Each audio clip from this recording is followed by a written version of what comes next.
Taking up the Tracks and Trails Challenge this week is Irish international 400 metres runner and broadcaster David Gillick.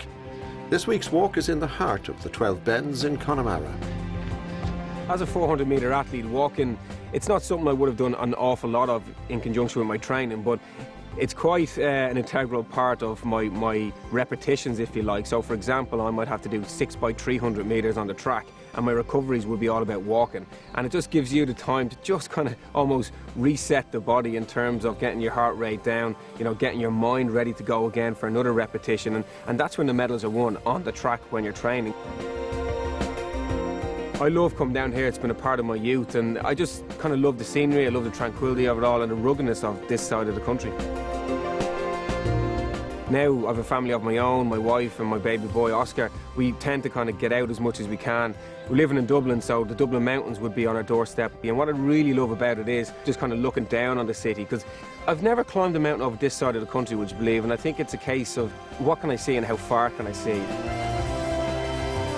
Hopefully the weather's going to keep up. We are on the west coast of Ireland, but so far so good, so fingers crossed. This week's walk takes in part of the wild, rugged beauty of the west of Ireland in County Galway. Everywhere around this area there are spectacular views to admire and enjoy. Although it's always been part of the local landscape, the walking and visitor amenities in Connemara National Park, and particularly at the Diamond Loop, have recently been improved to make it an even bigger and far more enjoyable attraction for social and more serious walkers. David will begin his walk in the village of Letterfrack, which is about a 5-hour drive from Dublin and 80 kilometres west of Galway. So the first part of David's walk will take him up the Diamond Loop. It's one of the hills known as the 12 Bends, which are very famous. This section, with the promise of amazing views, is just under 7 kilometres long. So I'm packing my bag. First thing is my trusty rain jacket. In that goes. Second, some healthy snacks. I get hungry on a regular basis. I got my map, Ordnance Survey number 37, and that's the whole area here, vitally important. And finally, my fully charged mobile phone for those great images at the top. Right, let's go and meet Ger. David's guide today is Ger O'Donnell, Conservation Manager of Connemara National Park. Well, Ger. David, how are you? I'm good, and yourself? You're very welcome to the National Park, Connemara. Thanks for having me. So we're heading up there? We're heading up, this is Diamond Hill. Brilliant. It's nearly 7 kilometres of trails up to the top of the Diamond Hill, 445 metres above sea level. Okay. And should be a dawdle for you. So why is it called the Diamond Hill? And there's loads of different kind of explanations about that. I think it's because it sparkles like a diamond in the mountains there. Ger, how big is the national park? Well, we're actually one of the smaller national parks, even though we have 5,000 acres. Connemara National Park has a variety of native Connemara ponies and cattle. They meet local farmer Paddy Walsh to hear more about farming in Connemara. Paddy's a local man here from Letterfrack. And had you a farm there when you were growing up? Oh, we did. Yes. And we had a lot of cattle, and they used to wander over there. There was no fences that time, you see. And I'd go up in the morning and I'd count them, bring them back where they should be, in my bare feet. You climbed Diamond Hill in your I did, in barefoot? my bare feet, yeah. Oh, yes. Geez, I could nearly run as quick as the dog. And if I get myself and a dog, that's true. Is that right? Did you hear about Phil McCool? He was supposed to have lived on there one time, you know. And his friend lived on Dochro. And they had a big...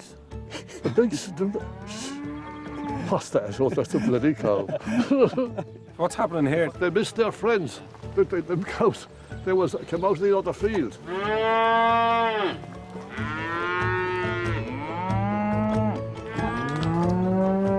A few of the local residents want to join Ger and David, and they become instant farmers.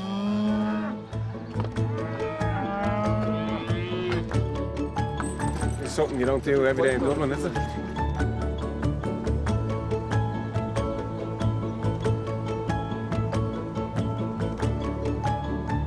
Fascinating hearing about Paddy walking up here in his bare feet. I know, yeah, it's brilliant, yeah.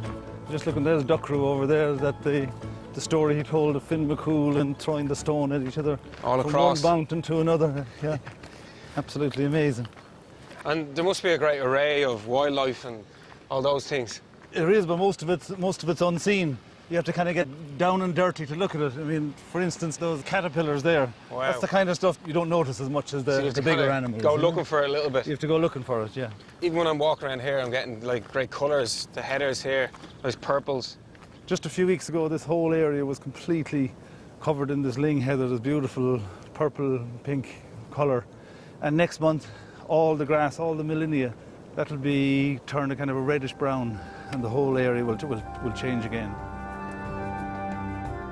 David and Ger now cross the bogland habitat via a protective boardwalk. So, Ger, how does one go about building one of these boardwalks? With great difficulty, I think. This was particularly difficult because of the environmental constraints that we would have had. It's all done with helicopters, and you know, it was the best possible construction practice. It's a special area of conservation. It was built in a response to the erosion problems that we had with walkers.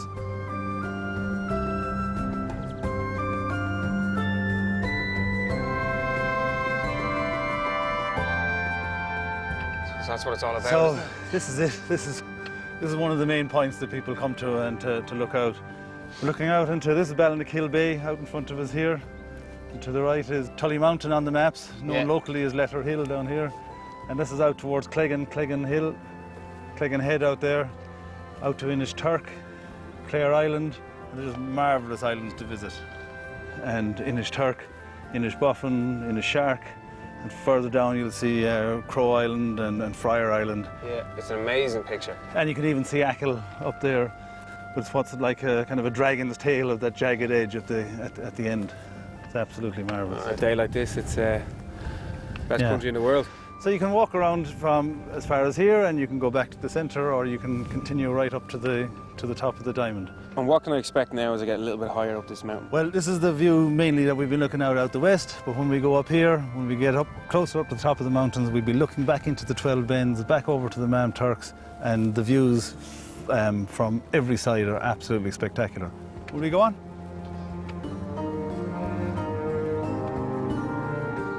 This is this blanket bog, of course, which started to form maybe 5,000 or 6,000 years ago.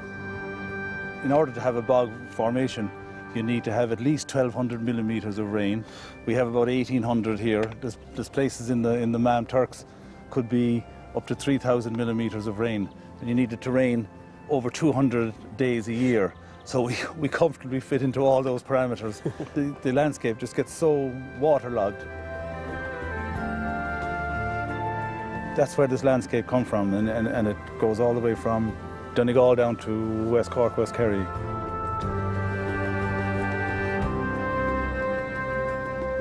This was a leg in the rough diamond race, and there was a cycling element to it, and I think there was kayaking at one stage in it, so there was different... Certainly one way to keep yourself fit.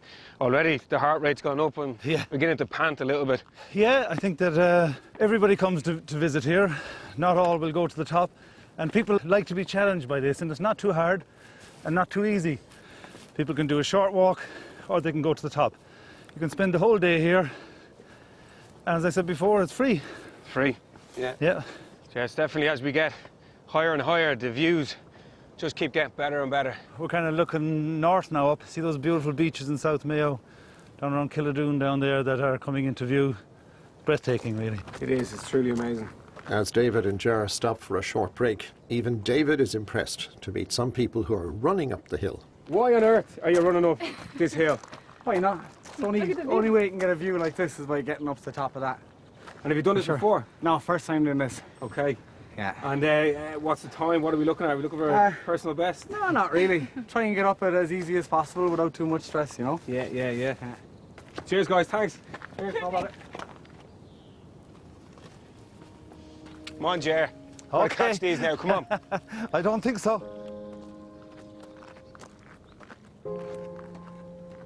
So, Ger, what am I looking at here? You got a couple more of the bends, is it? Right into the heart of the 12 bends now, with Ben Culla and Muckanacht and the biggest one, Ben Bawn, there in the distance. You know, it's probably the last wilderness in Ireland as far as I'm concerned. It's unbelievable. Can you imagine? This is something like, these rocks are 600 or 700 million years old, and people came here for the first time 6,000 years ago. You know, it's a millisecond away in time span.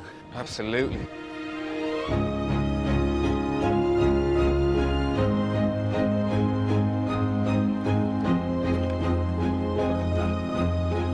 Top of the world. That is epic. Look at that.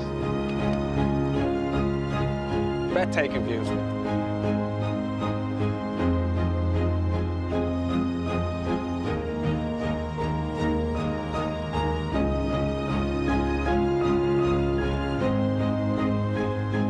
I've actually never climbed a mountain on this side of the country before, so to come here and see it from this perspective, it's just another world. It's absolutely breathtaking, and you know, I feel like I've really, I've earned my dinner today.